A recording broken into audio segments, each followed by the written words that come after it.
Welcome. I'd like to call this meeting in order, and we'll start with land acknowledgement. Councillor Wilton.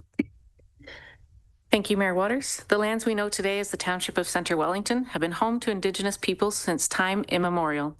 We acknowledge that we are on the treaty lands and traditional territory of the Anishinaabe and the Haudenosaunee. With increasing encroachment by non-Indigenous settlers in the Township of Centre Wellington, the Anishinaabe and the Haudenosaunee could not continue their traditional lifestyle and settled in their villages along the Credit River and in the Grand River Valley. These Indigenous nations uphold their treaty rights within our jurisdiction. Today, the Township of Centre Wellington remains home to Indigenous peoples from across Turtle Island. We are grateful to have the opportunity to share and respect Mother Earth and are committed to building constructive and cooperative relationships with Indigenous nations. Thank you, Councillor Wilton. Move down to item 3, addendums and corrections to the agenda. Tyler? Perfect. So thank you. Through the mayor, we have 3 additions that are going to be delegations. So under 9.1, we have delegation Randy Vane, Royal Canadian Legion, Fergus and Elora Branches. Item 9.2, delegation Don Cubbage, Royal Canadian Legion, Elora Branch. And item 9.3, delegation Randy Graham, Royal Canadian Legion, Branch 275, Fergus. Thank you, Tyler. Item number 4, disclosure of pecuniary interest under the Municipal Conflict of Interest Act. Seeing none. We'll move down to item 5, closed session, that the Council of Township of Centre Wellington convene in closed session in accordance with section 2392C and F of the Municipal Act 2001 as amended to consider a proposed or pending acquisition or disposition of land by the municipality and advice that is subject to solicitor-client privilege, including communications necessary for that purpose. Do I have a mover for that? Councillor Wilton, seconder on that. Councillor Craddock, any further comments or questions? Seeing none, all those in favor? That is so moved. So we're going to go into closed session and we should be back here around 2.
Okay, welcome, folks. We're coming back from closed session, and there are matters arising from the closed session, and I'll read that. Item 7.1, Centre Wellington Energy Inc. Business Case Study, that the Council of Township of Centre Wellington approves and adopts the business case study regarding the amendment of the Articles of Incorporation for the Centre Wellington Energy Inc., and that Council authorize the Mayor and Clerk to sign the special resolution of the sole shareholder approving the Articles of Amendment and authorizing the filing of the Articles of Amendment by a single director of Centre Wellington Energy Inc. Do I have a mover for that? Councillor Wilton, seconder on that. Councillor Jefferson. Any further comments or questions? Seeing none, all those in favor? That is so moved. Okay. Now we'll move down to presentations and announcements. And at this point in time, I'd like to invite a very special friend up first. Where is Ted? Oh, it's Ted. Oh, there he is, way back there. Ted Arnett is going to speak on behalf of the Elora Festivals and Elora Singers. We're very happy to see you, Ted.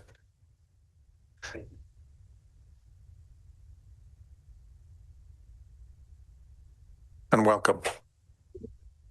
Members of Township Council. It's a real pleasure and an honor for me to join with you today. It's been a little while since I've had the opportunity to serve with you alongside of you in elected public service, but I continue to see all of you at community events, and it's wonderful to be here today. You may know that I am a volunteer member of the board of the Elora Festival and the Elora Singers, and I've been participating with this group for a few months now, almost a year, and the coming season of the Elora Festival is on the horizon, and we're very, very excited about our upcoming program. And I want to invite our artistic director, Mark Veronin, to come forward and to talk to you a bit about the coming festival that we have on the horizon, and continue to engage with Township Council. We very much appreciate the outstanding leadership that you provide our community. And so that's why we're here today. And Mark, if you'd like to come forward and address Council. Thank you, Ted, and good afternoon, everyone. It's wonderful to be here. It's wonderful to see you all. I recognize some of your faces from concerts in the Gambrel Barn. As Ted introduced the topic, we are busy planning for the 47th annual Elora Festival. Our office is abuzz with our full-time staff and our summer students now fully engaged with us and starting our planning.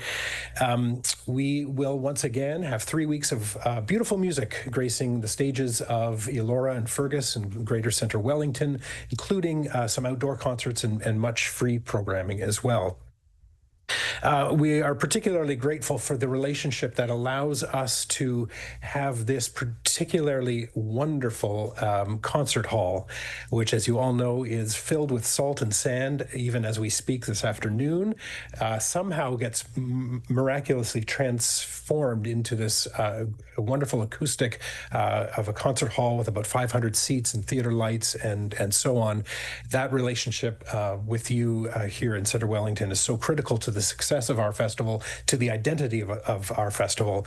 We so often get our guest artists and our audience members who come from across the province, across the country, and internationally as well, commenting on what a unique experience it is to go to a concert in the Gambrel Barn in Elora each summer. It's just spectacular. So thank you for the relationship that allows that to continue year after year. As I program the Elora Festival, I like to think of the festival as being a world stage here in a small village. And once again, this year, we will have several Grammy nominees, Juno nominees, and Juno winners gracing our stages this year, including the Elora Singers, who are both Grammy and Juno nominated throughout the 3 weeks of the festival. We've got about 20 ticketed events. We've got about another dozen or so free events that will be taking place throughout Centre Wellington, including down at the Village Green, to sort of draw our attention to the festival as the festival is continuing on. We typically have about 4,000 visitors to our festival. Our box office is expecting about 4,000 visitors, and those tickets are already selling very well. We're a little bit ahead of last year's ticket count for this time, being sort of the first week of May, which is a great trajectory to be on for reaching our goals. The Elora Singers, of course, will be in residence here, and they, while we do most of our concerts here in Elora or Fergus, they continue to be ambassadors for this region as we move across the country. We are increasingly looking at ways to reach our audience in different places. Last May at this time, we were in Nova Scotia at the Scotia Fest, performing there throughout Prince Edward Island and so on. And so always the Elora Singers name is what sort of identifies us, and we take that across the country with us when we travel. Just to leave off here with a couple of statistics for you as we think about the coming festival, and before I introduce my colleague Christina Stomavkovic, who is our operations manager, to talk a little bit about the outreach programs that we engage in through the Elora Festival and Singers. We estimate that in 2024, which is 2 festivals ago now, we had an economic impact of about $1.2 million as visitors come to the region here, to the municipality, to attend our concerts, go out for dinner, stay in hotels and B&Bs, Airbnbs, and so on. We have about 110 community volunteers who work with us 12 months of the year. They are our ushers, they are our traffic monitors and parking attendants. They help us with our book sale, which just took place last weekend and raised about $80,000 for our this year's festival. We, as I said earlier, have about a dozen free events and 20 or so ticketed events. So this all takes tremendous effort from the many volunteers that work very hard for us, residents here in this community, as well as a permanent staff of 3 and about a dozen other part-time and seasonal staff that join us throughout the season. So once again, I just want to thank the council here, the municipality, for the support that we receive from you, and the goodwill that goes on between us and the municipality. We're just here to say thank you. I'd like to introduce my colleague, Christina Stomavkovic, who will talk a little bit about our outreach activities. Christina. Thank you so much. It's an absolute pleasure to be here today, so I'm absolutely thrilled to address you. Why am I thrilled? Because I am absolutely in love with this organization. Just a little bit about myself. I started back singing with the choir in 2015. I'm a professional singer. I have sung with all the professional choirs that Canada has to offer. Why have I hitched my cart to this musical horse? Because it is probably the best that this country has to offer. And I know that may sound a little obnoxious, but I don't care. It is fantastic. Some of the outreach that we do with this organization is really exciting and something that we would like to expand. So most recently, we had something called the Studio for Ensemble Singing for singers and conductors. This is a program that we have now done 3 times, and it is open to all those who are seeking to improve their skills as a professional singer. And new this year, we added the conducting component. So we had a young student who was studying at the University of Toronto who got to work closely with Mark. It's a week-long program, very intensive, and at the end of the week, they got to perform with the Elora Singers and also on their own. So this was a very thrilling program that we had set out for these young emerging artists. As well, we have something called the Supportive Arts Program and the Circle of Song. The Supportive Arts Program is affiliated with the Elora Centre for the Arts, and we have connected with them. We have one of our singers who comes in weekly and leads music with the adults of varying abilities, and they do a sing-along every week. It is the highlight of their week. They are thrilled. And he is thrilled to do it. We've had multiple singers do this over time, and it is a weekly project that we have, and we've been doing this for a few years now.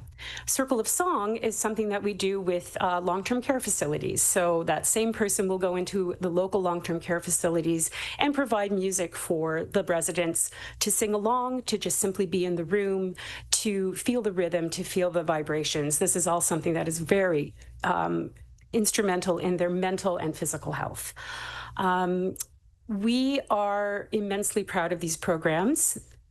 We are hoping to expand them, and part of the expansion would be for us to potentially get into elementary and high schools to provide music, because this is something that is seriously lacking now in our schools that we've found. So in order to foster either the next musician or even the next patron of the arts, you have to start young.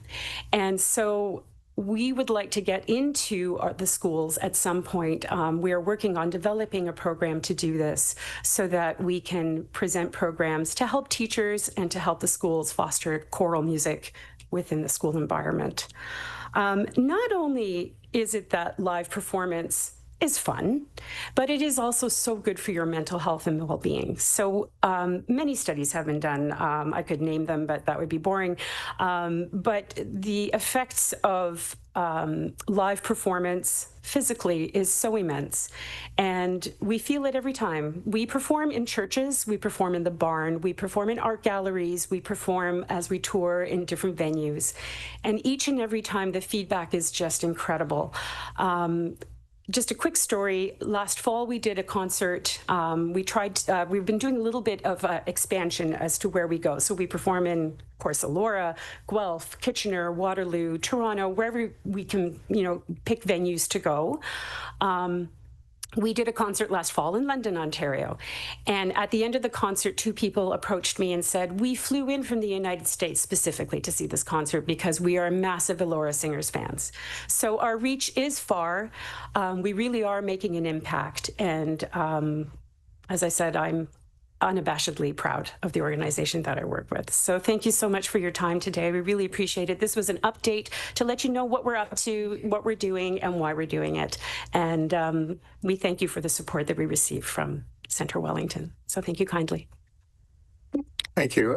Comments, questions from Council? Councillor McDonald. Through you, Mayor Waters, you don't have to sell it to me because I just totally love it all.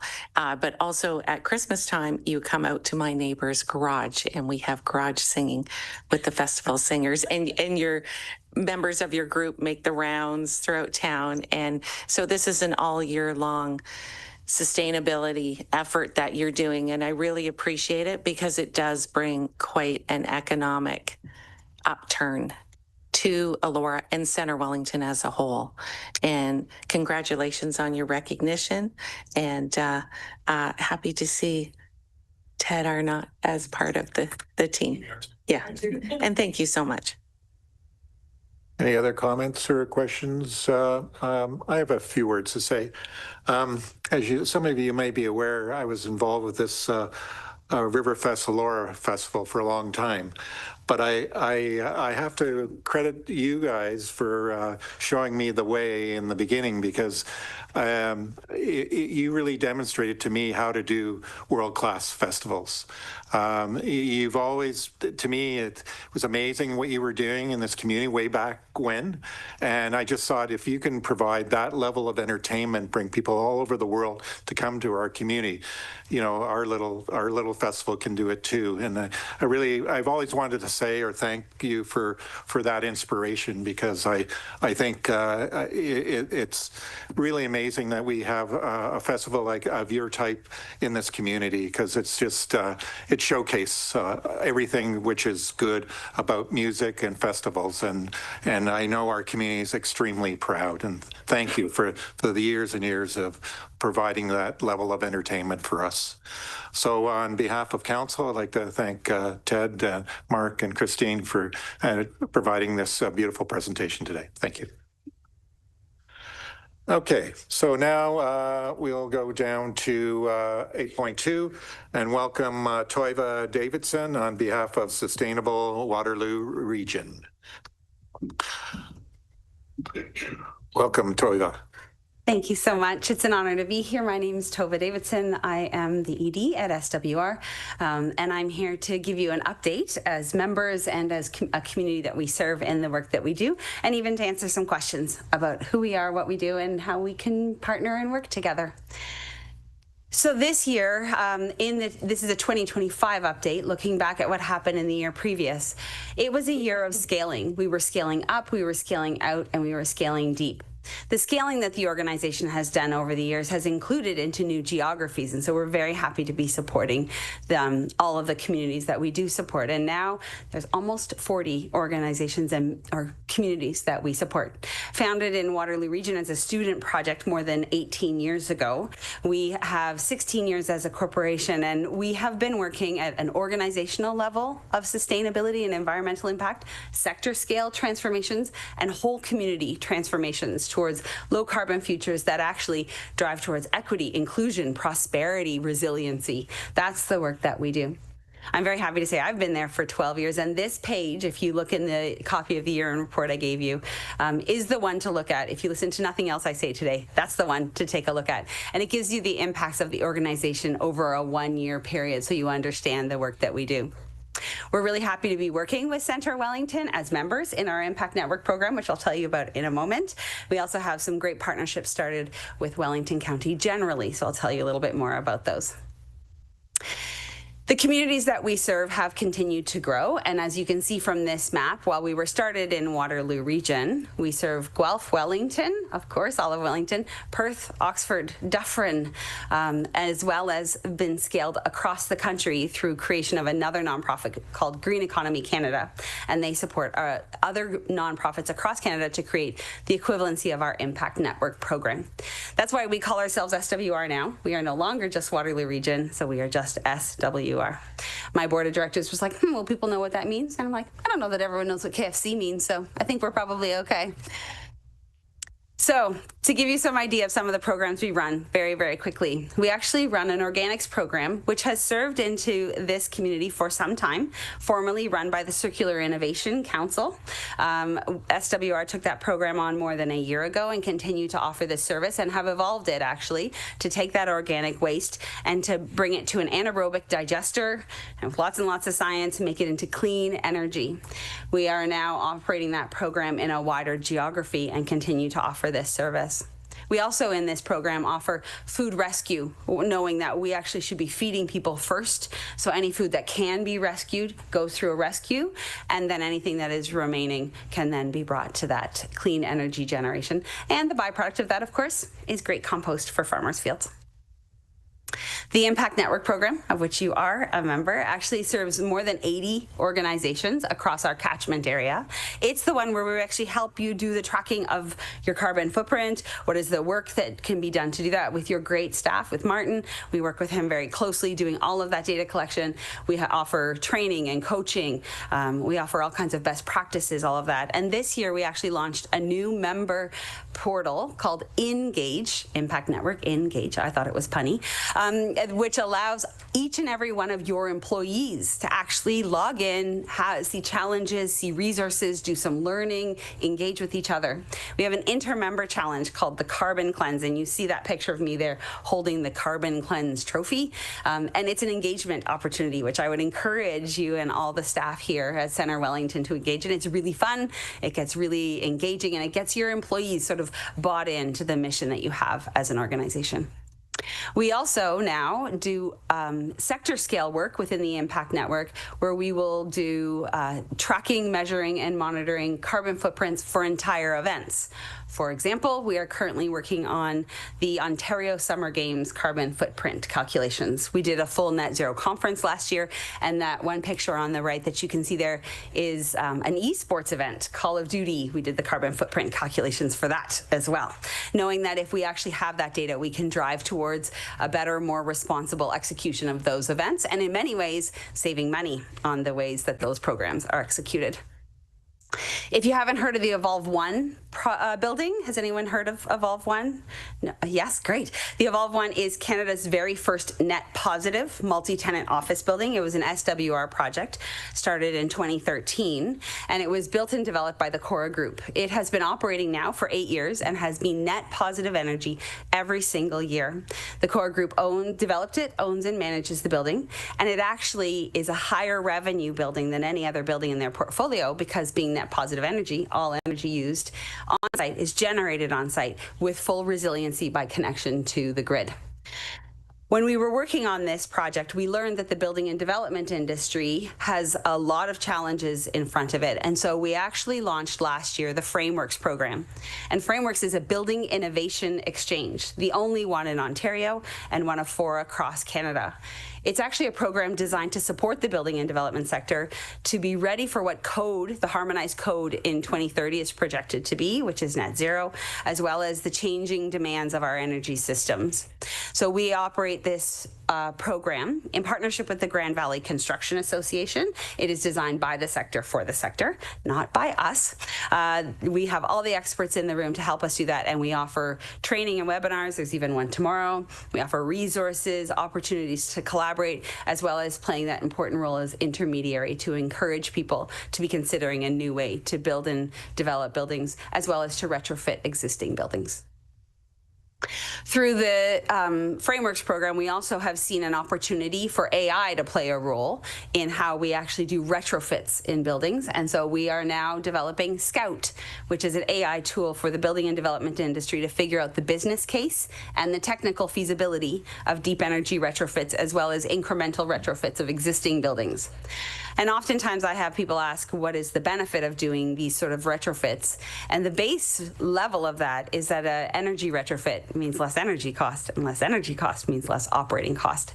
Lots and lots of programs right now from the IESO to support this kind of work. And so this Scout tool will be there to help the industry to be able to figure out those business cases, connect to funding opportunities, et cetera. Of course, we're working with lots and lots of partners on the Scout project, and it is funded with the great support from NRCan. We also, of course, as an environmental organization, would be nothing if we did not plant some trees. We launched a microforest program which plants about 100 native species trees in urban spaces, about 500 square meters. And those trees are planted to bring benefits to the community. They often are in schoolyards, in parks, corporate spaces, retirement communities, condominiums, that sort of thing. In the 5 years we've been operating the program, we have planted 55 forests, more than 5,500 trees. And by the end of this year, we will have planted more than 75 forests. And I wanted to highlight that particularly because we would love to plant one in Centre Wellington. I know that your team convened a group of people to talk about forestry and reforestation, and we were happy to be there and brought a presentation there. So we are actively looking for places to bring this into your community as well. And then there's the Climate Action Program. So this is the whole community carbon footprint work, as well as the work to actually bring everyone together to understand the roles that everyone plays. In this program, we actually bring together the school boards, post-secondary institutions, public health, of course, the municipalities, BIAs, chambers of commerce, et cetera, so that we are actually designing how do we move forward together to create an equitable, resilient, low-carbon future in ways that are of benefit and that respond quickly to what's happening in the community. What we find in this program is that there's a lot of engagement opportunities and that people are always eager to know what needs to be done, but don't necessarily know how to take the step themselves. So that's the role that we play in convening this community and helping this work. The governance of this is modeled after the Tamarack Institute's collective impact model, if any of you have heard of that. So we are inspired by, though not strictly following, that model. And I just wanted to end the presentation today to sort of talk about the ways that we're working to build a better future going forward. So I alluded to some work we're doing with Wellington County. We are currently planning a IC&I, Industrial, Commercial, and Institutional Stocktake event that will happen before the summer months this year to actually give the business community an opportunity to share with us what it is they would like to be doing, where their barriers are, what kind of supports they could use. And then to be able to take that back to groups like this to say, here's some of the opportunities that we see. SWR's way of operating is as an advocate and as a support organization as opposed to any activism. And so these opportunities are great ways for us to hear what the business community needs and to be able to respond well to that. So thank you so much for your time today. Happy to answer any questions and really excited to be here in person today. Thank you, Tarifa. Comments, questions, Councillor Evoy. Yeah, through you, sir. Thank you. Thank you so much. 30 seconds or less, tell us what's involved in planting a forest. Yeah, thank you, through the mayor. So mostly we need a site. we need to order some trees and we get some people to put them in the ground very quickly. So the sites are typically in a public space. We put a sign up saying what this space is. The trees are not the little ones. They're, 1 gallon pots. We go in and we do soil samples to make sure the right kind of trees in the right places. They are mixed forests. They're mixed forests, so they're deciduous and coniferous. The cost for us to do one of these forests is about $6,000 as a nonprofit. That's just the cost. And that includes getting mulch, hauling trees, some staff to coordinate, doing the site planning, etc. Yes, Councillor Adams. Thank you, and thank you for your presentation. Just a comment, I believe the Evolve Building of Waterloo did at one time allow organizations or individuals to book a public tour, but I encourage everybody to go. It's actually pretty fascinating. They take you kind of beyond kind of like the pretty plant walls and everything, and explains all the everything that's actually making it be that first nest positive facility. But it's a very cool tour, and I don't know if that's still happening, but I would encourage people to go check it out. Thank you for that. And through the mayor, actually I can do the Pretty Spaces tours myself. So if anybody wants to see the space, we'd be happy to book it. And of course, our office is located there, so we can always arrange with the engineer that manages the building to get in and see the water room where they take the water gathered from under the parking lot that they use in all of the water closets, and to do all the watering for the Pretty Green Wall, get you into the room where the geothermal operates, get you in to see the, all the systems that are there for the solar panels. And even just pulling in, there's solar panels that cover the parking lot. It's pretty breathtaking. Councillor Wilton. Thank you, Mayor Waters, and through you. Thank you for the presentation, Tova. It's great. I'm just curious if you could clarify if you take any position in terms of advocating on provincial policy, or if that's outside of your space. I'm just curious because we're going to hear a presentation in a little bit this afternoon about some of the policies coming in terms of the provincial policy statement and the removal of, say, green standards as part of site plan, or climate change in official plans, things like that. So I'm just curious where SWR sits in terms of commenting on those policies. Thank you. Great question. And through the mayor. So we often are working on those responses to provincial or federal government in partnership with other groups like Environmental Defense or the Clean Air Partnership, that sort of thing. So we will engage with them because they have much deeper knowledge of that. We are often, however, the ones that are with the local groups, could be with your team, to sort of talk about what are the impacts of that, how does it affect the environmental parts of official planning, the environmental parts of doing community development standards, for example. There's been a lot of outreach work that SWR did in partnership with the County of Wellington for the voluntary standards. We did a lot and are still doing a lot of that work to do the engagement. And so as that work is happening, we're then feeding back. So we're more likely to be the friend in the room with the door closed than in front of the provincial government. But if there are wider reports or statements coming from the sector, we certainly are engaged in those. Any other comments or questions for Toya? Okay. Well, thank you very much. I really appreciate your presentation, and we look forward to our little mini tour down in your direction to check out the building. So, anytime, we'd love it. Thanks again. Thank you. Okay, so we're going to go down to item 8.3, and I really don't have a lot to say in the Mayor's County Council report. As you know, I've been away, but I do want to mention some exciting news in terms of our new hires and people who are sitting, I guess it'd be my left, it'd be your right. Obviously, this does not look like Carrie right here.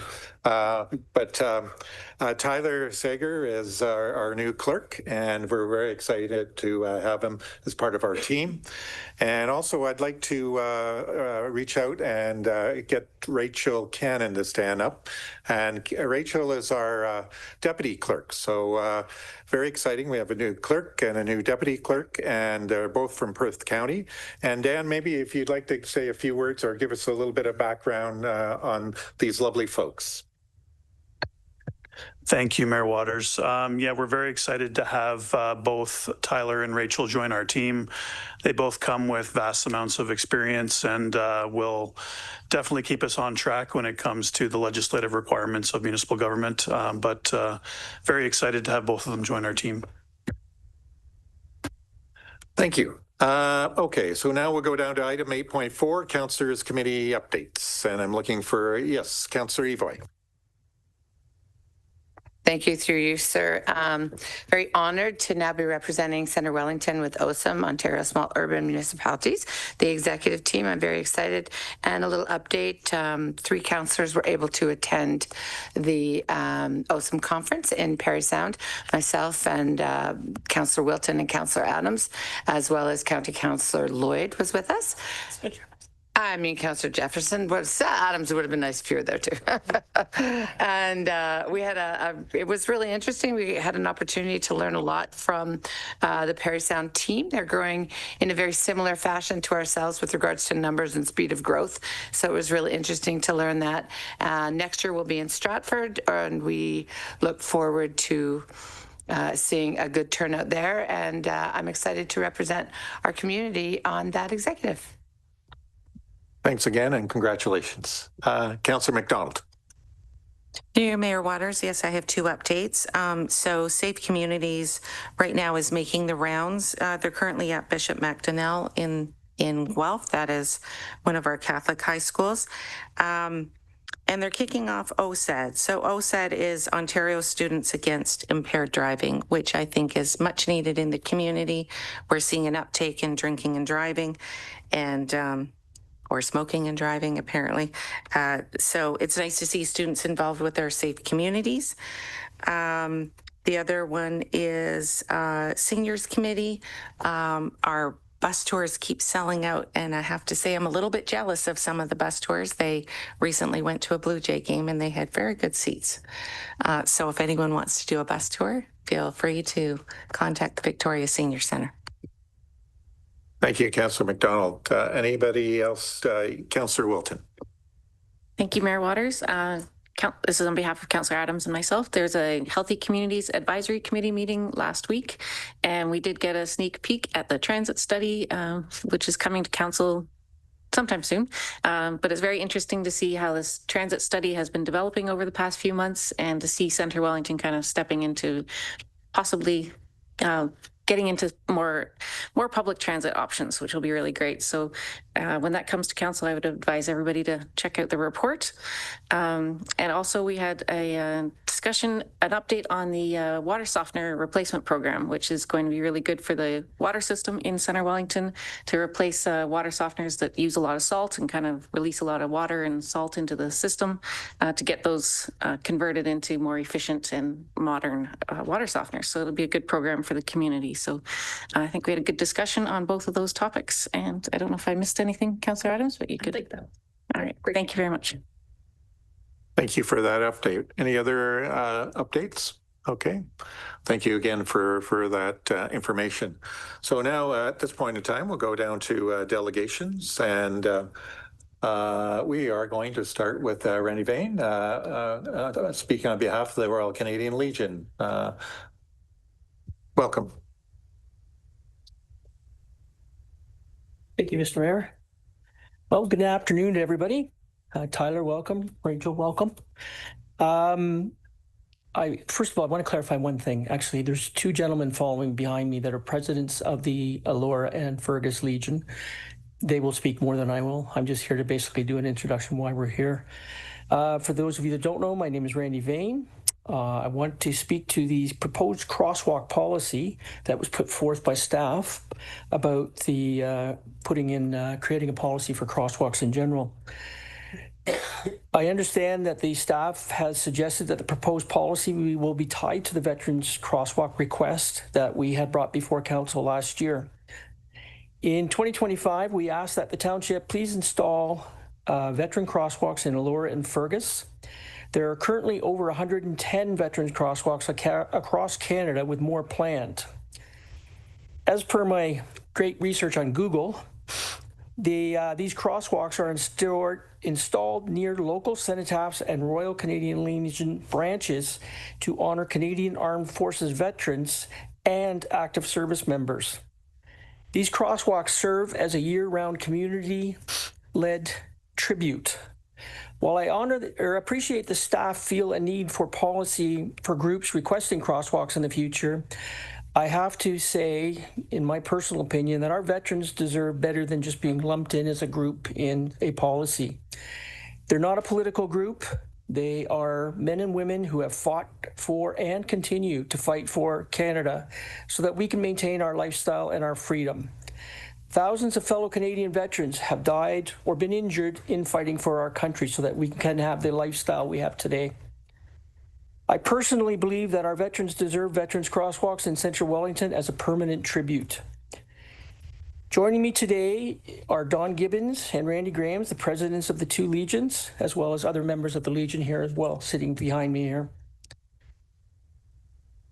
They're here to show their support for the crosswalks, as many people have throughout the community have shown. I really hope that council can get behind this and do it. As I say, there's already over 100 in Canada. One final point I do want to mention is that I have, the last time we presented this was in just before October. I think it was in October of last year. Unfortunately, it wasn't, it was too late to get one put in, but since that time, I have had conversations with different members of council and specifically with Mayor Waters, in that Mayor Waters, being a former landscape architect, he came up with a fantastic idea. One of the biggest objections or concerns that was raised about these crosswalks was the one in Fergus, specifically where it's located. It's across the tennis courts to the cenotaph on the other side. I believe that's County Road as well, which will involve some involvement from them. But what Mayor Waters suggested, and I think it's a fantastic idea, is instead of putting down paint and having to touch it up every year or, replace it every couple of years, he suggested that we could look at possibly putting in a more permanent fixture like a brick crosswalk. So instead of putting down the paint, you'll have permanent colored bricks, which would save a lot of money over time. But I think it's also an excellent idea. I really do believe that I personally am very honored to be here, to be able to speak on this. Like everyone in this room, we've probably all had family that have gone to war at some point. Some of my family members died in war, some were in prisoner of war camps, and I'm sure each of you could probably say something similar. But I really ask council to pretty seriously consider going ahead with this. Now I'm going to ask Don Cubby just to come up and speak. He's the president of the Elora Legion, and behind him will be Randy Graham, who will speak right after that as well. Thank you for your time. Have a great day. Go ahead, Don. Good afternoon, ladies and gentlemen.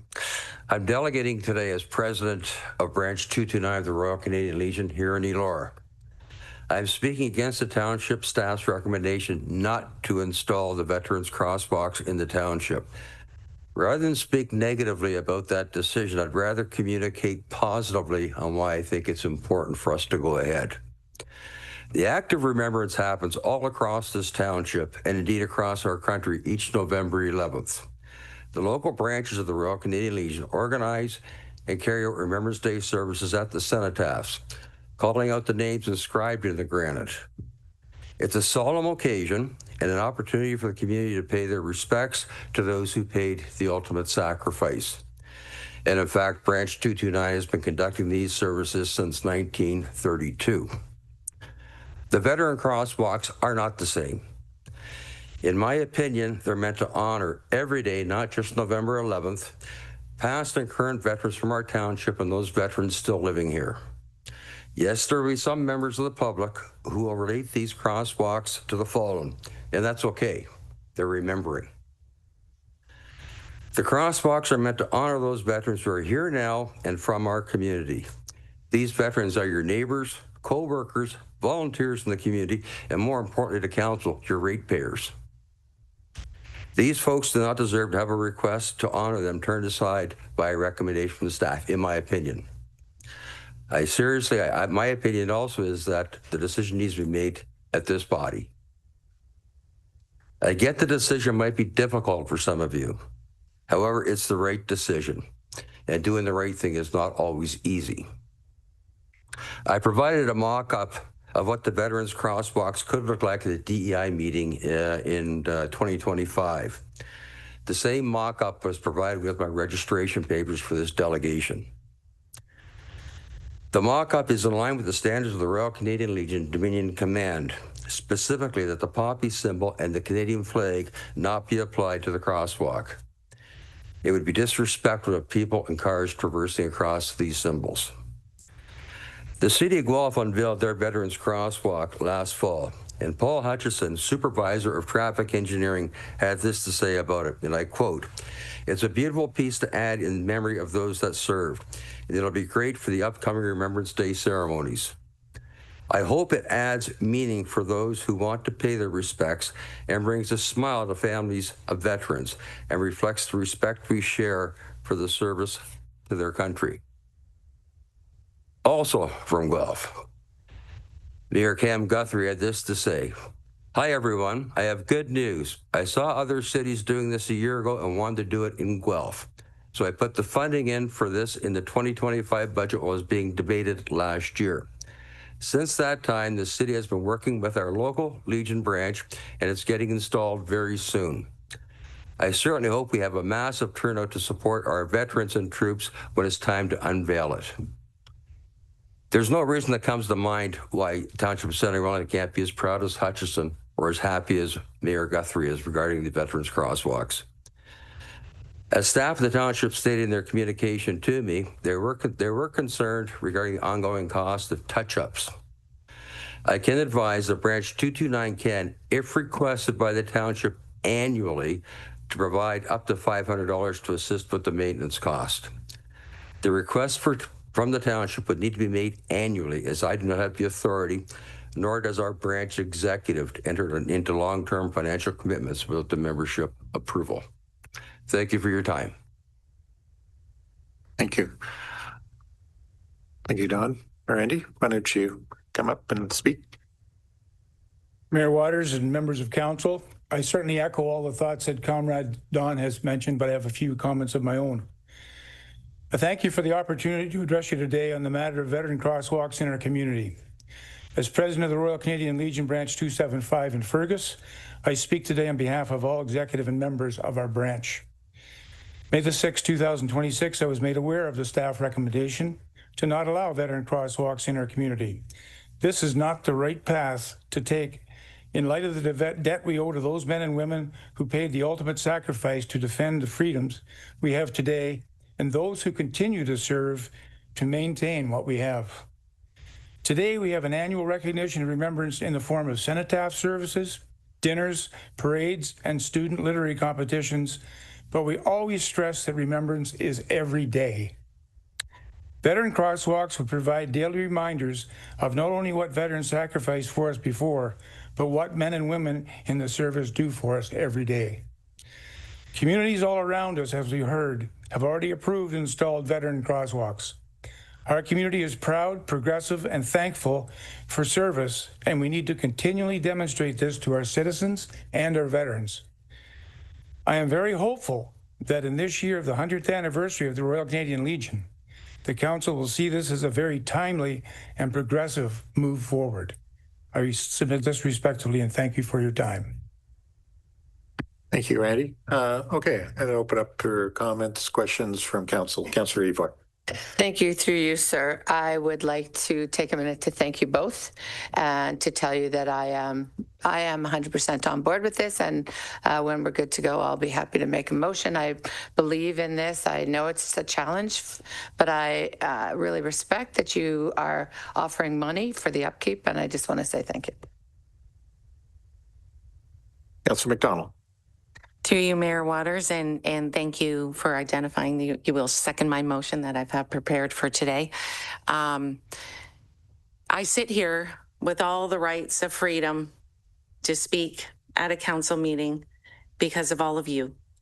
And I think that's the heart of it for me. My husband's grandfather's picture is down at 229 and a few others. And I really take this seriously, and I'd really like to see this move forward today where we start discussing finances. Thank you. Any other comments, questions? Councillor Adams. Just a thank you for your presentations.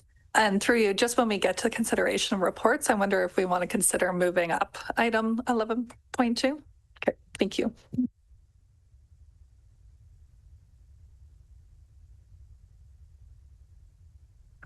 Let's finish this first, and then I'll get a motion to move this up. Okay. Any other comments or questions as relates to this? Okay. So I'm looking for a motion to move item. What number is it? Sorry. Oh, that Council of Township of Centre Wellington received delegation Randy Vane, Royal Canadian Legion Fergus and Laura Branches Don Cuppage, and Royal Canadian Legion Laura Branch Randy Graham.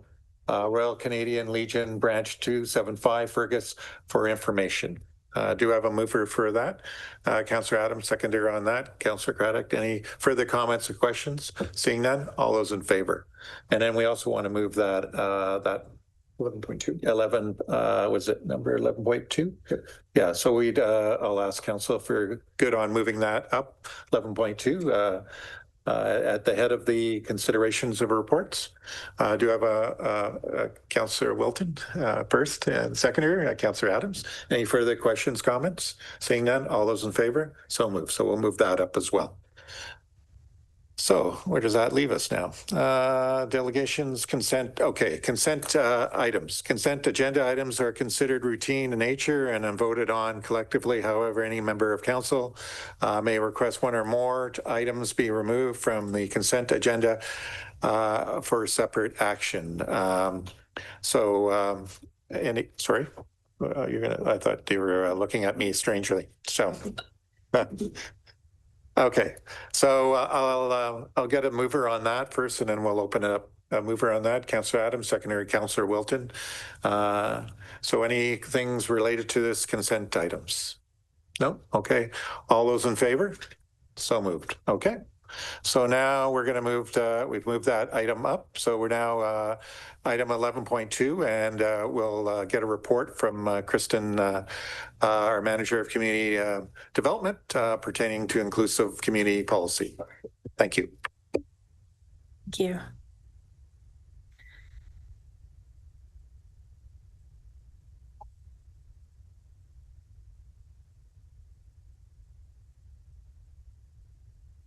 There you go. All right, through you, Mayor. The community often receives requests for recognition through flags, displays, and observances.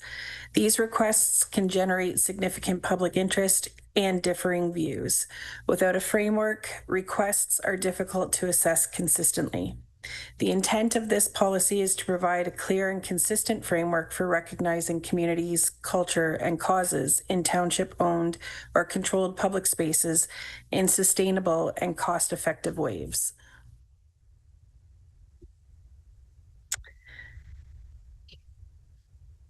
This policy covers, this policy establishes protocols for flag displays and half-masting, establishes protocols for illumination of municipal assets and approved business areas, defines how and where recognition may occur in public spaces. It establishes a township diversity calendar to guide the identification and recognition of significant dates, events, and observances. And it ensures recognition activities align with township values, human rights obligations, and operational feasibility. There are 4 ways that groups can seek recognition through this draft policy. Flag displays. The existing flagpole policy is folded into the inclusive community policy with an added piece around proactive recognition dates. The idea is that the township will proactively fly flags on community flagpoles on designated dates, and the community can request and provide flags for other dates that they identify.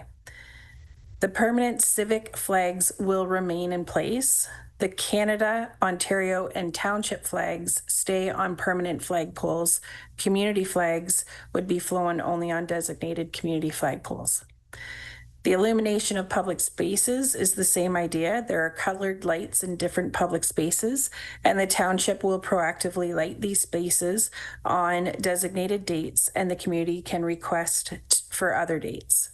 Recognition in public spaces offers groups the opportunity to share digital assets to amplify their voices on screens in public spaces. And finally, the diversity calendar is on the township website and is pre-populated with several significant dates. The community will have the opportunity to recognize additional dates. These are the 4 recognition opportunities being offered through this policy. Groups can apply for one or all methods at one time. Any requests outside of these opportunities will be considered by the working group and considered in their recommendations. The eligibility is quite simple. Groups need to be related to Centre Wellington in some way as an organized group or charitable organization. The initiative and group needs to align with township values, and they need to give us at least 4 weeks' notice. This policy would not allow for partisan political promotion, for advocacy for political or policy positions, for commercial or for not-for-profit or for-profit promotion, for requests with no local connection, or for content that promotes hate, discrimination, harassment, or violence. There are 5 steps that move from intake to implementation. We would begin with an annual call for applications, giving community organizations a clear and consistent window to submit recognition requests. This helps make the process more transparent, easier to communicate, and more manageable from an operational standpoint. A comprehensive communications plan would be integral for the success of this stage. Staff would then complete an eligibility review to confirm that the requests come from an appropriate local organization or group with ties to Centre Wellington. This aligns with township values and has been submitted within the required timelines. Eligible requests would move to a working group for review and scoring, and at this stage, requests would be considered against consistent criteria such as community relevance, alignment with township values and human rights principles, educational value, community support, fairness, and operational feasibility. Based on that review, staff would develop an annual recognition plan. This creates a coordinated approach for the year ahead and allows multiple recognition opportunities to be considered together rather than on an ad hoc basis. And the final step would be the senior management team review, followed by staff implementation. This provides an internal accountability check before approved recognitions are scheduled and carried out through flags, lighting, public spaces recognition, or the diversity calendar. This process is intended to move recognition requests from an ad hoc decision-making to clear, fair, and administratively workable framework. Any questions? Thank you. So I think before we get into some questions and discussion here, I just want to read the first portion of this recommendation. So I want to receive this for information first, and we'll stop it there. So I'll just read this so you understand. Recommendation: the Council Township of Centre Wellington receives report CS 2026-04 Inclusive Community Policy for Information. That's all I'm asking right now. So I would ask that we have a mover and a second and a vote on that, just on that portion, okay? And then if there are things that we're going to change in terms of what our discussion is going to be, then we'll deal with that as the second part of this, okay? Are we all cool with that? Okay. So do I have a mover for that? Councillor Wilton. Do I have a seconder? Councillor Evoy. Any further comments or questions? Seeing none, all those in favor? Okay, so that's to receive just a report for information. Okay, so at this point in time, I will open it to council for discussion. Okay. Let's have the discussion first. No, I'm not worried. No, I just think we need to sort of, before we get into sort of, let's have some discussion. Okay, it's a discussion question. Okay, Councillor McDonald. Thank you for the update, Kristen. Oh, sorry, through you, Mayor Waters, to Kristen. Thank you so much for the update. I can tell you did put a lot of work into this, and I do appreciate that. I understand it's tied to the flags, like our policy with the flags. Did you discuss at all details with the last DEI committee meeting of what the fallout could be from this, like in detail? That's my question. Through you, Mayor. Yes, so we went to the DEI committee meeting and presented the policy. There was a lot of feedback. We ended up creating a working group out of that committee and worked back and forth to get it to a point where they felt like this was something that they were proud of and were able to endorse to council. And then we brought it back to DEI again, and it was passed unanimously.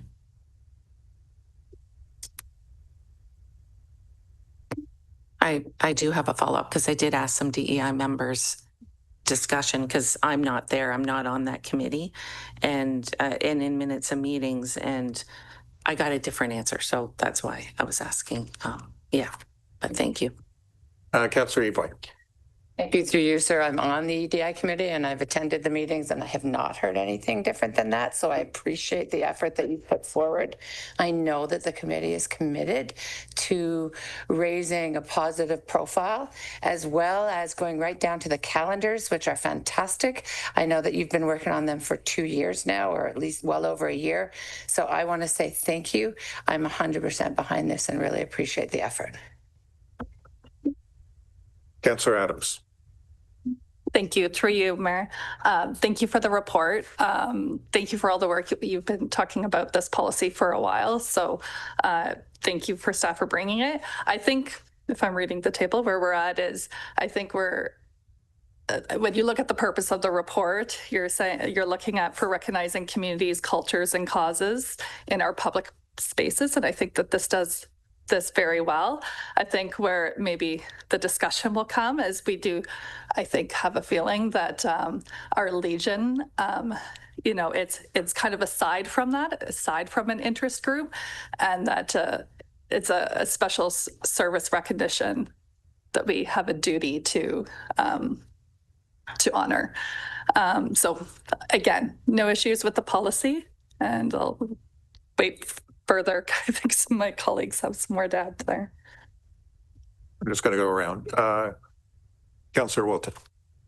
Thank you, Mayor Waters, and thank you, Kristen, for all the work on the report. And I agree, the policy, I like having the idea of a consistent policy for groups to apply to and that. And I really like, I hope we can get a community flag pole up in Fergus as soon as possible so that we have that visibility there for those flags.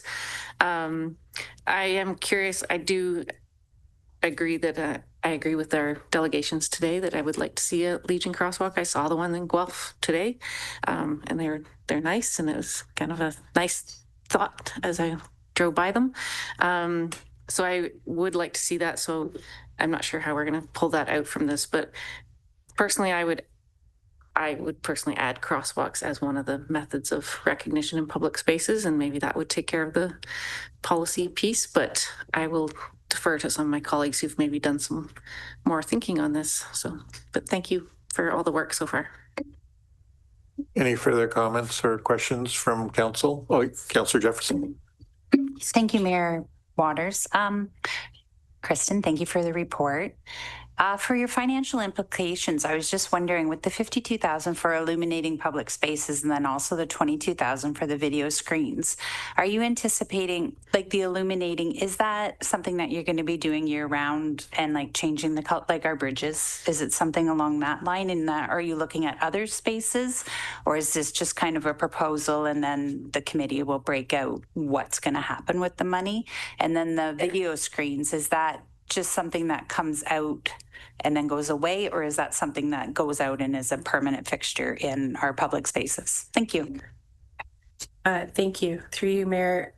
So for the illuminating in public spaces, that is for 2026 to be able to bring some of the pedestrian bridges on that are currently illuminated, but under a different system. And we'd like to centralize all of it so that when something turns, for example, orange on National Day of Truth and Reconciliation, all of the things are happening at the same time on public buildings, township buildings, and in the pedestrian bridges shining on the water. So that's the $52,000 for illuminating public spaces. And then for the video screens, the idea is that they would be permanent. They would be fixed to public-facing reception areas that are managed and owned by the township, and they would stay permanent. Groups would be able to submit slide decks, basically, and have that rotating all the time in those spaces. Okay, are there comments, questions from council? Yes, Councillor Adams. Through you, I just want to echo the support of having an additional community flagpole in Fergus. Thank you. Councillor Evoy. Thank you. Through your quick question, Kristen, with regards to, there's been a lot of discussion and requests around Pride recognition.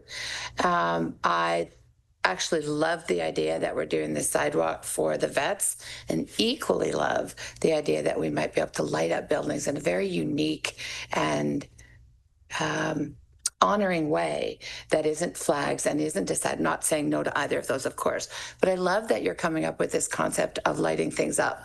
Would that include situations like that?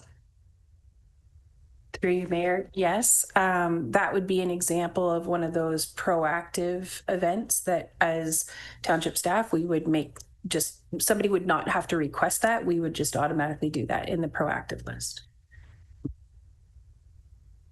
Okay, any other comments or questions? Okay, so I think since we're council's at, we want to do something for the veterans first. So let's deal with that portion of this. I have a motion, Mayor Waters. I'd like to make a motion. Okay, yes. It's a bit long. Sorry, clerk. Are you ready?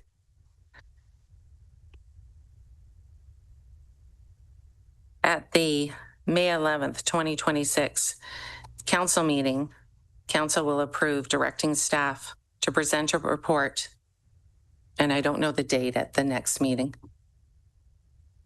It would be May, whatever, with additional details regarding the potential installation of veterans decorative crosswalks, the proposed location for the crosswalk,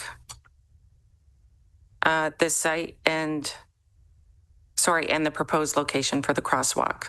Whereas generations of Canadians have served our country and the world during war of times, military, conflict, and peace.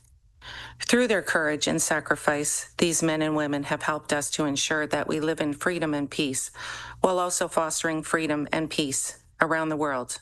And whereas every year on November 11th, Canadians pause in a silent moment of remembrance for the men and women who have served and continue to serve our country during times of war, conflict, and peace. And whereas the Royal Canadian Legion's mission to promote remembrance is a year-long commitment, they endeavor to promote it through programs, services, and resources. And whereas the Royal Canadian Legion branches in Centre Wellington has locally promoted the objectives of the Royal Canadian Legion's mission since, I have 1952, but I will stand corrected if it's anything different. Whereas the Township of Centre Wellington, with the Canadian Legions, which display many banners in the township, we serve and protect our freedom. And whereas municipalities such as Town of Bradford, West Gwynbury, City of Calgary, Township of New Hamburg in the Township of Wilmot, Guelph, and the municipality of Chatham-Kent have installed Veterans Crosswalk to provide a year-round reminder of sacrifices made by veterans and their families to keep our community safe. Therefore, let it be resolved that staff be directed to report back at the next meeting with more information, including financials, on the potential installation of a permanent Veterans Crosswalk to be installed before November 2026 at the pedestrian crosswalks located in Elora and Fergus. Therefore, be it resolved that the next staff report include the information of cost of the installation and maintenance of the Veterans Crosswalk, including information partnering with Royal Canadian Legion's here in Center Wellington for funding, and therefore be it finally resolved that the staff report includes information on feasibility of the Veterans Crosswalk located in the sites that have been chosen. As part of the initiative, I want to recognize the fact that our staff have done this work, but I also want to recognize that we need to move forward with this. And that's it. I will email it to you. Yeah, motion as read. Yes. I will email it to you. Are you good with that generally? Is it just... Yeah. Okay. So a mover, do we have a second? Do you want to discuss first? Well, I just got to putting it out there, but if you want to, let's do the discussion first, okay? Yep. Don't we need a seconder to discuss it first? So we got over and we just need a second that goes on the floor. Yep. Yeah. Who's going to be the seconder? Okay, Councillor Evoy. Okay, so it's on the floor. Let's have a good discussion. Okay, Councillor Jefferson. Sorry, thank you, Mayor Waters. Mine is more of a question, kind of maybe with governance, clarification around how we are handling this. I'm wondering if we can do the inclusive community policy as presented that we are doing for information and to proceed forward with that, but then do a policy that is separate to handle, so that it doesn't need to be tied to this as a separate motion, that we can just do like a separate policy dealing, because everybody is kind of talking as if our veterans are separate from what we're trying to accomplish with this community policy, so that if council wants to give direction to staff to come back for an independent report, to fulsome conversation and policy with the veterans separate is my question, if that made sense. I gotta look to staff for some input on that. The same policy with crosswalks. It's totally separate. Okay, yeah, so thank you for the recommendation. Pardon my voice.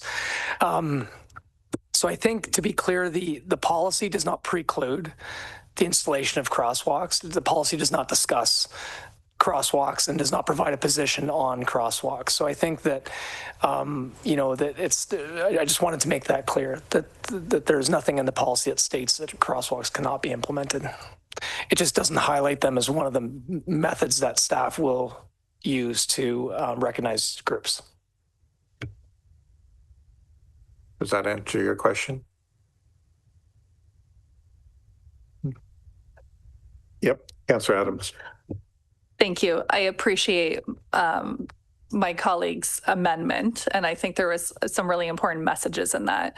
But in terms of just kind of moving this along, what I wonder is if we just make an amendment to exclude veterans from this current policy, and then we could propose a second amendment to direct staff for the approval of a crosswalk prior to, or like give direction to work with the Legion for the installation of a crosswalk this year, if we think that that's feasible. But I don't want to stall this, but I think that there is, I think there is a valid reason to separate them. I think there is, again, like it's not like an interest group, which is why a lot of the DII work is happening, which is very important. This is a separate service group that we have certain obligations to. So I think if we just exclude our legions from there, and that we have a separate policy, that is one option we could look at. Councillor Wilton. Thank you, Mayor Waters.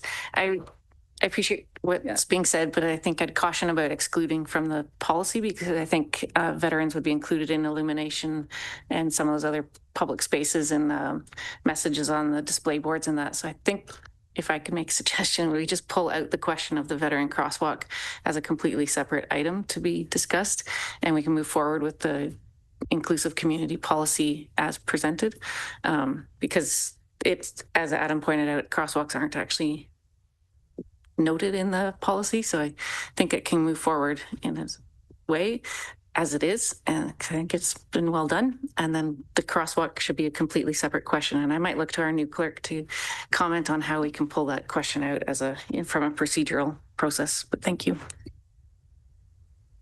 Thank you. So through the mayor, it's my understanding then we could still, because right now we have a mover and seconder, it is on the floor, that we could proceed with the councillor's whereas statements and deal with that first and separately, and then go back to the original motions that were listed in the report. Understand that the veterans crosswalks are not precluded within proceeding with that. So if that's council's wishes, that would be my recommendation, is to proceed with what's on the floor currently. Councillor Wilton. Great. Thank you. Appreciate that. And just on the motion then to discuss that, I'm just curious if it's maybe, if it could be simplified a little bit to just, I think we could, well, I don't want to speak for my colleagues, but I think it sounds like we're looking to move forward with a veterans crosswalk. So I'm just curious, maybe from staff or from Councillor McDonald, if we can simplify that a little bit and not create a whole other set of work around the crosswalk. But thank you. Any other, before I go back to Councillor McDonald, anybody else that way? Okay. So you heard that. Is there, yes, Councillor McDonald, do you have a Mayor Waters, I got a little excited with the legislative writing, sorry. And yes, I completely agree. So sorry, when the agenda came out, there was mention of the veterans crosswalk, and I think that's where we're at. So we have this motion on the floor. I'd like to, if we're going to treat it separately, then we'll do that. But I believe we also have the possibility of removing crosswalks from including them in the policy of crosswalks. So because the way that the policy is written, crosswalks are not allowed. Is that my understanding? Because it was mentioned that crosswalks would not be allowed with the veterans when the agenda came out. So that's, I think, where the confusion lies. And yes, I can shorten my motion. So yeah, Councillor McDonald, just to clarify and respond to your question through the mayor. So the word crosswalk, you will not find it in the policy. So the policy does not mention crosswalk. So therefore the policy does not preclude the ability to have a veterans crosswalk. Okay, so any other questions? So let's get to the simplification of your motion that way. And maybe how can we do this? Either we can suggest, or we could take a 5-minute break and then you could work together on this and then we can come back. This is always the interesting part of council. It's very dynamic. It's never boring. And we'd like to keep you entertained. So we're going to take a 5-minute hiatus and we're going to figure out this motion. Okay.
Okay, welcome back, folks. Okay, so we've had a discussion here, and we're going to move our way forward. It might be a little bit clumsy, but we'll figure it out.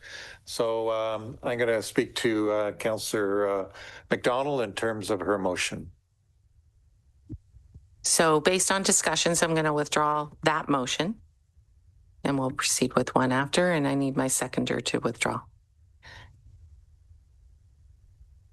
Yes, I will withdraw and revisit. Okay, and then I'll go down and read. So what we have. Yes. That the Council of Township of Centre Wellington authorize the mayor and clerk to execute a bylaw to adopt inclusive community policy. We're dealing with this, the rest of the policy first. Inclusive community policy, and that the inclusive community policy replaces the municipal flag policy effective June 1st, 2026.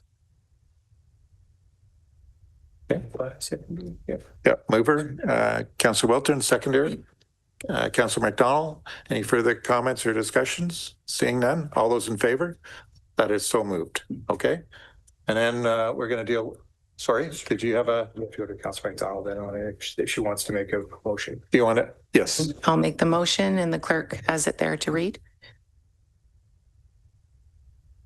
Thank you. So through the mayor, that the Council of the Township of Centre Wellington directs staff to prepare a comprehensive report regarding veterans painted crosswalks in consultation with the County of Wellington, the Royal Canadian Legion Elora branch, and the Royal Canadian Legion Fergus branch.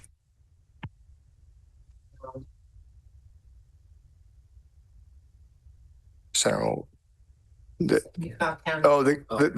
sorry. No. Part of it. Yes. Oh, that's right. Yes. That's right. Okay. Thank you. You got it. Thank you. Okay.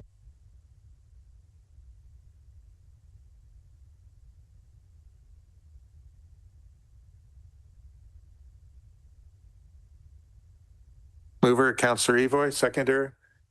That your Councillor? No, Councillor McDonald. Councillor McDonald? Yep. Okay. Discussion. Any further comments, discussions? Yes, Councillor Wilton. I'm just wary of making a lot more work for staff on this when there's already been a fair bit of work. So I'm not sure if comprehensive report is this. I'm just questioning, maybe it's a question for Adam or Dan, but if the direction could be simpler, even like one step simpler is to say, how do we move forward on the crosswalk? But if you need a comprehensive report, that's fine. Yep. Thanks, Councillor Wilton. So through the mayor, I think we're okay with that wording. We understand that we need to report back and provide details on where they would be located, how much they're going to cost, and how we would implement them. Councillor McDonald. Mayor, are we up for discussion now? We're discussing now? Yeah. Okay. When I went back in the minutes, sorry, through you, Mayor Waters, to Adam, when I went back in the minutes from last August, when the veterans first came, and then to come to this point. And so I just want to make sure my motion is understood that we want staff to meet with the Legions to come up with this for 2026 Remembrance Day. Okay. I guess that's my question. Any staff answer that, or is it something we can't answer because we're asking to take it back and look? Because, yeah, so they're aware of that, yeah. Thank you. So through the mayor, as part of the resolution, potentially release the motion, it does mention that we'll be in consultation, so it is directly into the resolution. So it is moved, seconded, and then further discussion. I appreciate that. Thank you. Any other comments, questions? Councillor Craddock. Just a comment. I also sit on the DEI committee, and with this initial policy, the talk of crosswalks, when that was at the table, there was legitimate concerns from the township and a fulsome discussion around them. I appreciate and I'm on board for putting those concerns aside. They were feasibility, the potential for the paint on the road to be a distraction. These are all an argument for why not to. I don't want it to come across as it wasn't included as disrespect, because it was far from that. It was legitimate concerns. And so the avenue that DEI and I think staff took was other ways, through illumination, through things like this. But I'm for putting those concerns aside and having the crosswalks. I just don't want the narrative to get out that that was ignored or disrespected for our vets. It was legitimate concerns, and so there was a workaround. But I think everyone at the table is in favor for the permanent paint to go down. But just so you know where it not being included came from. Just a comment. Councillor Jefferson. Thank you, Mayor Waters.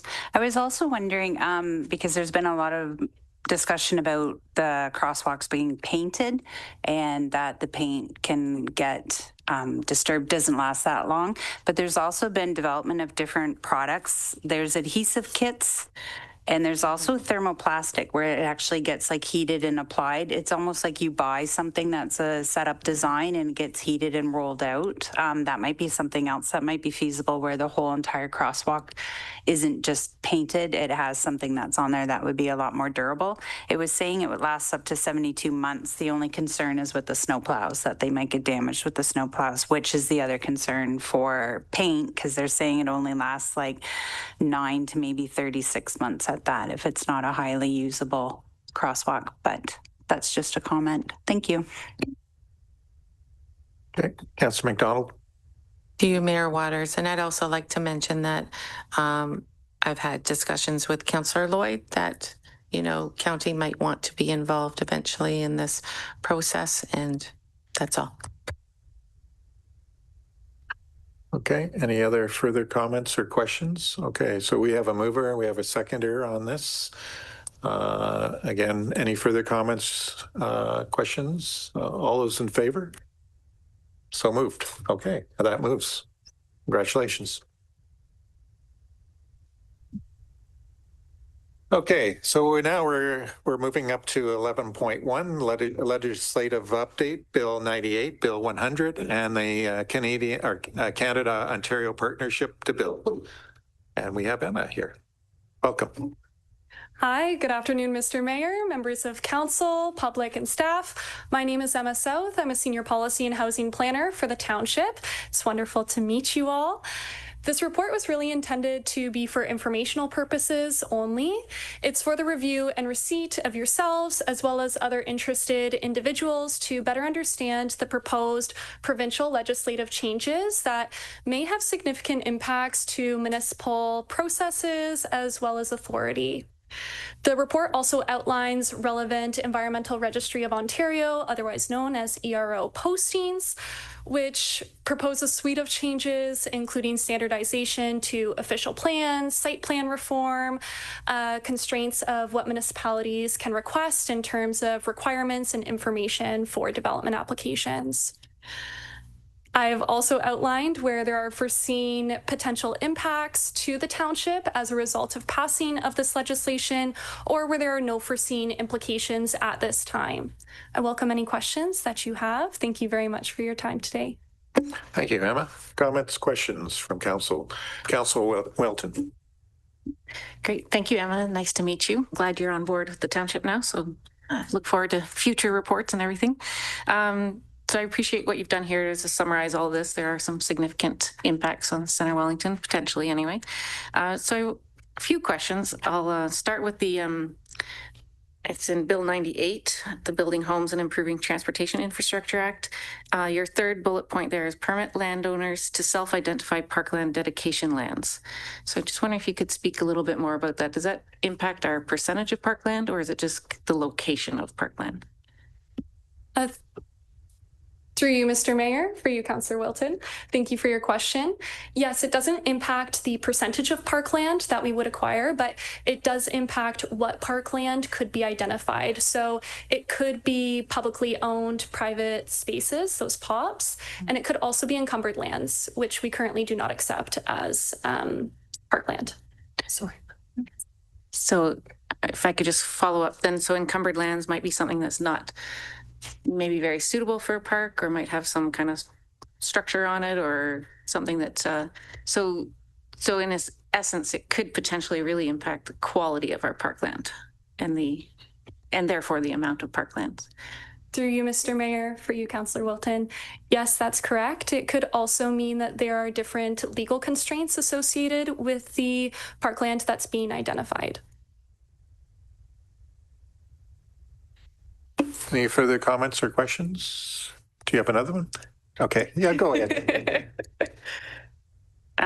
Great, thank you. On that same bill, Bill 98, the final bullet point there was eliminate municipal authority to impose enhanced development standards through the removal of sustainable design as an element of site plan control.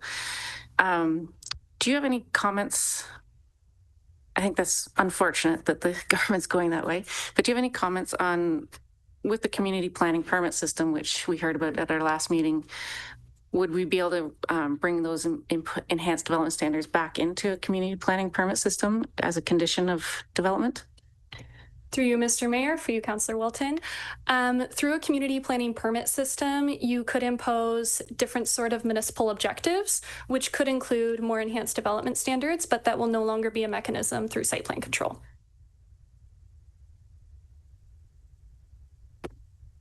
Councillor McDonald. Through you, Mayor Waters. Thank you so much. So under Bill 98, can you explain more about the measures to streamline and standardize official plans? Through you, Mr. Mayor, for you, Councillor McDonald. Thank you for the question. Yes, absolutely. I can elaborate on that a little bit more. So essentially, when it comes to official plans, they're proposing a standardized set of table of contents, as well as land use designations that we can put in the official plans. It also includes the removal of redundant climate change policies in official plans as well.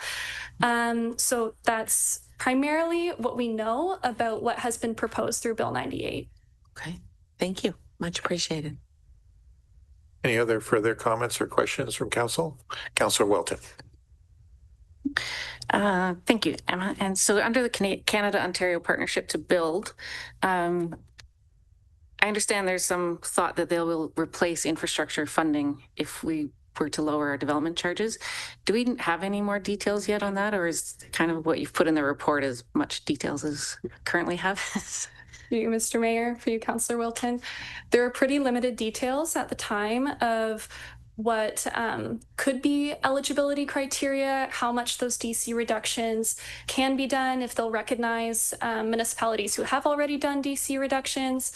So at the time, we have pretty limited information in terms of eligibility for that fund. But it is anticipated to try to offset some of the costs of DC reductions, although it is anticipated that municipalities are to absorb some of those costs as well. Thank you, Emma. More? Just going back to Bill 98 and the comment about climate change in official plans, and again, coming back to the community planning permit system, because this is something we're considering, is climate change is something we could still keep in as an objective under a CPPS system? Through you, yes, as far as my understanding is, that is something that we can still promote through a CPPS, however, not directly through our official plan policies or through site plan control. Okay. Thank you so much. Of course. Okay. Any further comments or questions? Seeing none, thank you, Emma. I'll read the recommendation that the Council of Township of Central Wellington receive the report titled Legislative Update, Bill 98, Bill 100, and the Canada-Ontario Partnership to Build for information. Do I have a mover for that? Councillor Wilton, seconder on that. Councillor McDonald. Any further comments or questions? Seeing none, all those in favor? That's so moved. Okay, so now we'll go down to item number 11.3, request for tender 25-26, construction for municipal water main, Douglas Crescent. And I think I see Adam. Thank you, gentlemen.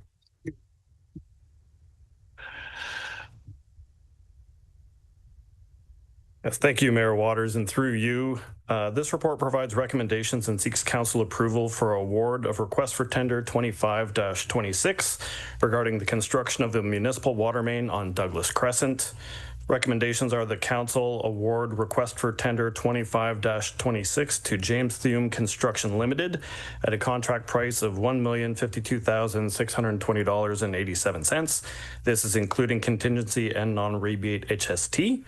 The funding and that the funding be revised as outlined in the report. The tender was issued in accordance with the township's purchasing and procurement bylaw, where the township received 6 submissions.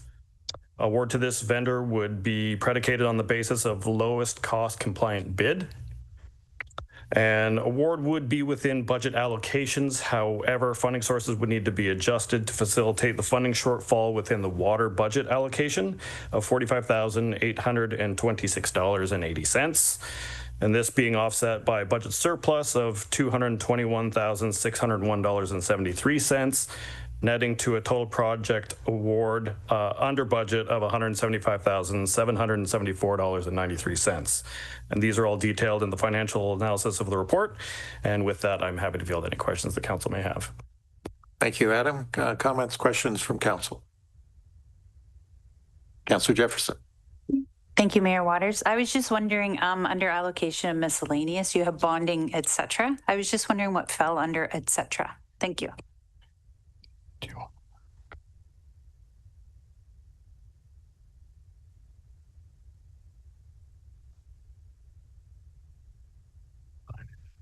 Control, maybe. Yeah. Thank you. Sure. Yeah, thanks for the question, Councillor Jefferson, and through the mayor. So the et cetera. So bonding is probably the vast majority of that amount. The et cetera would be construction layout, kind of very preliminary work related to the construction. Probably the insurance requirements. We're also looking at quite often there's a bit of survey that needs to be done as well on site. So it's just very, very preliminary kind of pre-construction site activities. Yep. Any further comments or questions? Okay. Thank you, Adam. I'll read the recommendation that the Council of Township of Centre Wellington award request for tender 25-26 regarding the construction of municipal water main on Douglas Crescent to James Thume Construction Limited at a contract price of $1,052,620.87, including contingency and non-rebate HST, and that the funding be revised as outlined in report FIN 2026-02 dated 11th May 2026. Do I have a mover for that? Councillor Craddock. Seconder on that, Councillor Jefferson. Any further comments or questions? Seeing none, all those in favor? That is so moved. Move down to bylaws. 12.1. 2026-32 bylaw to appoint deputy municipal clerk. Recommendation that the bylaw 2026-32 be read a first, second, and third time and pass signed by the mayor and clerk and corporate seal affixed. Do I have a mover for that? Councillor Wilton, seconder to that, Councillor Evoy. Any further comments or questions? Seeing none, all those in favor? So moved. Notice of motions. Motions where a notice have been given. Confirmatory bylaw. A bylaw to confirm the actions of council. Recommendation that bylaw 2026-33 to confirm the proceedings of council at its meeting held May 11th, 2026 be introduced a first, second, and third time and passed in open council. Do I have a mover for that? Councillor Evoy, seconder on that. Councillor McDonald. Any further comments or questions? Seeing none, all those in favor? That's so moved. Adjournment. Do I have a mover for adjournment? Councillor Wilton, seconder, and Councillor Craddock. Any further comments or questions? Seeing none, all those in favor? That's so moved. Have a lovely rest of day. And thanks, press, for staying with us.